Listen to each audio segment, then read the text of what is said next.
Hello friends, welcome to JothiMani channel. நான் உங்களோட ஜோதி. இன்னைக்கு நம்ம பார்க்க போறது alphabet phonics soundsல E to G வரைக்கும் பார்க்க போறோம். First letter E. E ஓட sound a. E ஓட sound என்னப்பா? Action. Sound என்னப்பா? Eggs in the pan, eggs in the pan, eggs in the pan,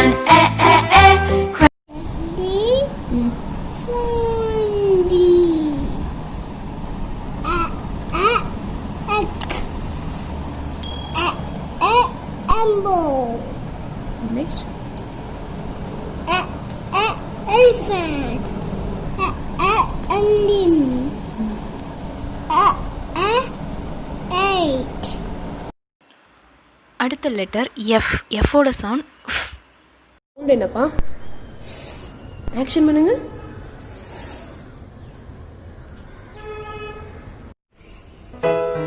My friends and I went to the beach with my floating fish. It got a hole, the air came out. F. Phone. F.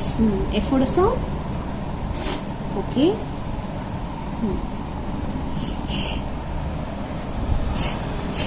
Fan. Very good. Next. Fish. Fork. Cover. Frog. Letter G. G ஓட sound g.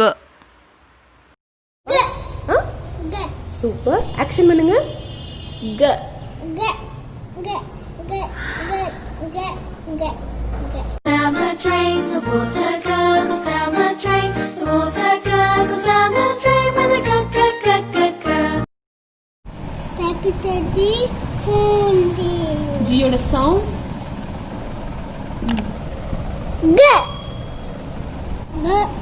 G. Goal. G. G. Get. G.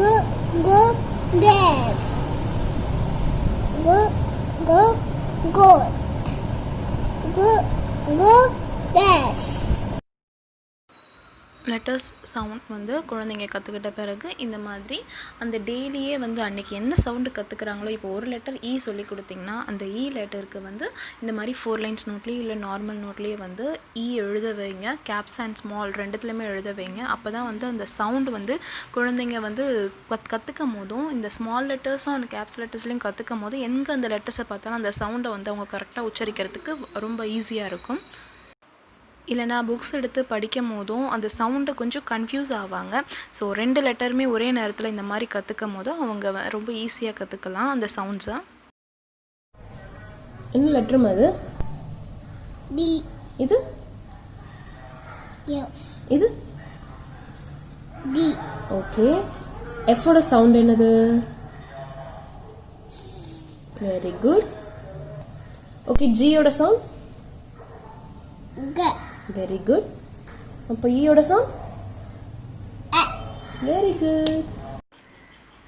ஒரு letter சொல்லி கொடுத்தீங்கன்னா அந்த ஒரு letter அதே மாதிரி ஒரு 2-3 நாள் ஆன பிறகு ஒரு 5-6 லெட்டர் இருக்கும். இந்த மாதிரி லெட்டர்ஸ்லாம் வந்து இந்த மாதிரி கார்ட்ஸ்லேயோ இல்லை நீங்கள் இந்த மாதிரி ஏதாவது கார்ட் மேக் பண்ணி வச்சுருந்தீங்கன்னா அந்த மாதிரி லெட்டர்ஸை வந்து குழந்தைங்கள கேப்ஸ் அண்ட் ஸ்மால் ஜாயின் பண்ண சொல்லுங்கள். இந்த மாதிரி ஏதாவது ஒரு சின்ன சின்ன கேம், அதுக்கப்புறம் மேட்ச், இந்த மாதிரி கேம்லாம் நீங்கள் கொடுக்கும் போதும் குழந்தைங்க அந்த லெட்டர்ஸை மறக்க மாட்டாங்க. ஓகே ஃப்ரெண்ட்ஸ், இந்த வீடியோ உங்களுக்கு பிடிச்சிருந்தா லைக் பண்ணுங்கள், ஷேர் பண்ணுங்கள், நம்ம சேனலை மறக்காமல் சப்ஸ்கிரைப் பண்ணுங்கள். தேங்க்யூ ஃபார் வாட்சிங் திஸ் வீடியோ ஃப்ரெண்ட்ஸ். பாய்.